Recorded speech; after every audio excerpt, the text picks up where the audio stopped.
What's up, ladies and gentlemen of the Rock and Rare channel? We are back, and guess what? We figured out the transmission leak issue that keeps constantly dumping on the floor! Okay, here's a simple tech tip for you. If you have a 700R4, there's a bleed off that's supposed to be right there in the transmission. That returns all the pressure from the transmission case, which is right here, back into the pan, and then lets it pick up fluid again. If you don't have that indent, like this pan does not have, this pan does not have that relief in it. That's why this hole is cut out right here in the gasket. If you don't have that, that's going to cause issues. So what we did was we got this part number pan from, I believe, Transdapt, part number 9746.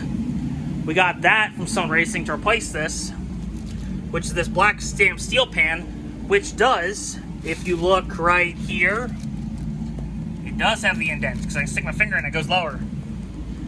Had to get new hardware though, because that pan does not come with hardware or a gasket. But it does have a drain plug that's apparently magnetic. This one is not magnetic, so all the slush was at the bottom. It was not pretty. But here's the catch.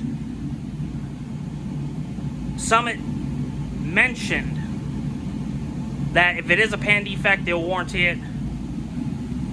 And this obviously has a defect in it because of the fact that there's no indent put right there. There should have been. And it does not say that until you look at the 20th remark on it. The 20th review of this pan, like somewhere in like the thousands. As soon as you get to the bottom of it, of the bottom of the reviews, it mentions you can't use this pan for that specific transmission. It'll work on the 4L60. It'll work on the 4L60 just fine, because it doesn't have that relief port in it, is what I'm being told by that review. Even though they're basically the same transmission, just one's 4L slippy and the other one's 700R4, which I prefer 700R4 anyway. So we're swapping pans, but I'm missing hardware that's short enough, so I gotta get short hardware tonight. Because the other thing I want to let you know, the 700R4 does not take an M10 bolt. Whoever tells you that it's an M10 by 1.5 is lying to you, or does not know what it actually is. Because guess what? These right here that I had to get from another place are M8 by 1.25. That's the actual bolt. That's the actual bolt that goes into the transmission pan. I looked at it multiple times. It said 10 everywhere. It said M10, M10, M10, 1.5 thread, 35 millimeter. This is a 25 millimeter. That's too long anyway for a stamped steel pan. So this is me updating everybody on, if you're working on 700R4 and you have a stamped steel pan, it's an M8 by 1.25 bolt that is not 25 millimeters or more longer, unless you have it for the cable mount, in which case it's not an M10 either way. So that's my rant for tonight. I'm gonna get back on this in a little bit. I just need to go warranty this pan, because obviously it's wrong, and I've been blowing gaskets ever since, because this pan doesn't have the indent right there. So yeah, that's about it. Other than that, the rear end's in good shape. I don't need pinion shims, it turns out, but I will still need a posi eventually, because this thing still fries one tire a little bit, especially if it's damp, which this is Ohio, so it sucks. Weather sucks. But anyway, we're getting there. So hopefully I'll have this thing back on the, I'll have this thing ready for this spring. Still not painted. The bodywork still needs done. The interior will be more done than it is right now, because I'll have a passenger seat in it, and they'll both be dyed black. But other than that, it's still going to need a lot of work to get ready for the Hot Wheels Legends Tour. But we're getting there. So I'll see you all later, and I hope you all have a good night. Bye. What's up, ladies and gentlemen? We're back. It's been a couple days, because I had to get pan bolts, and then pan bolts were wrong, because I got the wrong length, and then it turns out I needed two that were longer, and I don't have them, because I returned the ones. So got it all fixed. The one thing I will say about this transmission pan is, whether you have a steel or aluminum pan, if you do this, do not ever do not do the torque sequence. So always do the torque sequence on the pan, because if you do it wrong, your pan is twisted. You are done. It is over. I don't care what gasket you have. I don't care what what you did, I don't care if you use 16 layers of silicone, which you should never do on this transmission. You should I used a lube blocker gasket and a TCI steel pan, and it works perfectly. Now I'm about to fill the transmission up to verify that everything's good. And I'm sorry if I'm having to yell, but the heater's on because it's really, really cold. It's really cold. Like, it's 20 degrees outside. So yeah, but gonna fill up the transmission right now. I already put a cord in it. It takes 6 quarts when you take the filter, which I replaced the filter anyway. Take the filter and the pan off. It's usually 6 quarts to top off the transmission, because it still has fluid in the lines, but there's nothing in the pan now. So that's all good. Still gotta tighten up the rear suspension, because that came apart a while ago to try and find out why the rear end was making weird noises, but it's not the rear end, it was the angle, so I fixed that and adjusted the suspension accordingly. So now it's just fill up transmission fluid, 6 quarts exactly. So I already put a quart in, so there's 5 remaining, and start it up, go easy through the gears, and see if that fixes the issue of the 1-2 horrible shifting. Whether it's manual or automatic, it just revs to the moon. But luckily this engine was built properly, instead of the old junk that was in here before. Same engine, but this is built properly. It's not got weird headers, the wrong heads, horribly flowing intake manifold,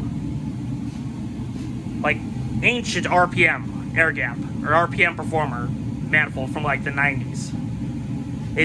It wasn't flowing as good as what's on there now. Granted, the other one looked cleaner because there's some stuff with the summon intake that I'm noticing that it doesn't affect performance, but it does look different than a normal air gap. So what we're going to do is we're going to fill up the fluid in this. I have the wiper motor, which should go right there, being sent out to be repaired right now, because there was 2. The first one decided I'm not going to work or have the park position be right, so it had the wiper stuck up like this instead down here. The second one decided I'm going to smoke like a banshee. I'm going to smoke like a massive inferno and be so hot that you can't touch me for 3 hours. No, that's not an exaggeration, and no, that's not a joke. The brand new one decided I'm going to catch fire about now, and it almost did. So I also got to fix the gas line because it's dangling down kind of weird on the frame rail. I got a bolt there that I can put it into. So after we get the wiper motor and the trans fixed and the rear suspension tightened up, it's on to putting the other seats in, which is a problem because one of these seat tracks has a broken mount on it. So I gotta figure out how I'm gonna get that fixed. And we're also gonna clean out the trunk because this trunk is full of junk. Look at it. That's all random stuff that I've been given over the years and stuff that I had for the car. So we're gonna get rid of a lot of it and figure out what I can and can't keep, what I don't need, and what needs washed, because tons of detail towels back here. But yeah, so it's getting there, and everything's going good. The boom tubes also got to be powder coated because they're starting to rust again. Even though I painted them with 4 layers of paint, they're still rusting. So I'm going to take the headers, which are also rusting, take those off, get those cleaned up and painted, get the boom tubes cleaned and painted the same color, so it kind of ties into the exhaust. It's not going to be polished on the boom tubes. It's going to be probably like a satin gray with a black inside. That's the black inside is probably just be Ralcanned over the silver, or black or grayish silver. So I want to have it look like a cast, almost like a machined or like an old school set of headers, which usually they were either white, black, or gray. And I like gray better because it's going to break up some of the black in the interior of the inside of the engine bay, because all of it's black right now, except for the block and the intake and what's chrome. So we're getting it figured out. I got also top off oil on this engine, fired up in a little bit, and I'll be back with you in a little bit. See you then. What's up, ladies and gentlemen of the Rock and Rivera channel? It is cold. It is 8 degrees outside, but we are still cranking with the car. The Blue Nova. The red one's still in storage right now because it's too cold to get out and work on it. So, but we're making progress. So here's what I want to show y'all. Right now, transmission fixed. It does not leak anymore. It goes nice through the gears on the jack stands, at least. It goes nice through the gears. The rear brakes are still not great because I disconnected the line. I have to rebleed the whole system again. Lots of air in there. In just the back. The front's fine, but the back is like non-existent. So got to rebleed the brakes, but that'll come closer when it's warmer, so the fluid's actually moving properly. Because fluid's moving through my body real slow right now because it's cold as hell. Cold as it's bad. It's really bad. So the plan is right now the transmission's checked off the list, fluid's topped off on it, engine runs good, everything's fine there. Now we're moving on to the back. So I gotta tighten up the rear suspension, I gotta get the trunk cleaned out, and now I can move on to the interior and the wiper motor, because the wiper motor I still haven't heard back on yet. It's been a couple days, so I'm gonna check in today, see if the wiper motor is ready to go or whether they had an issue with it. Because I dropped off two, the one that almost caught fire and the one that didn't have the park position right. See if they can get one working, completely working, and then I should be good to go from there. You can see how cold it is because my breath is literally everywhere. You can see my breath. It's that cold. But the plan is get the RC in the interior. Get the RC in the interior, get the wiper motor working, get the wipers out of the trunk and put them back on the car and make sure everything works there. And then should be all good to go. And I'll make sure everything's good.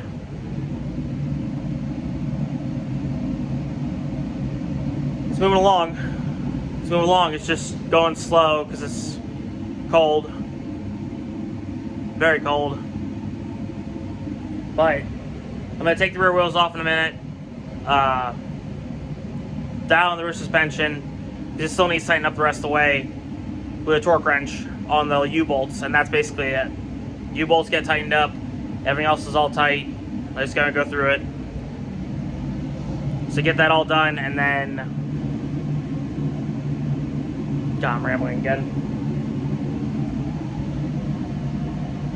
I got some stuff I gotta take care of. So thank you guys for watching, and I will see you in the next video. Bye.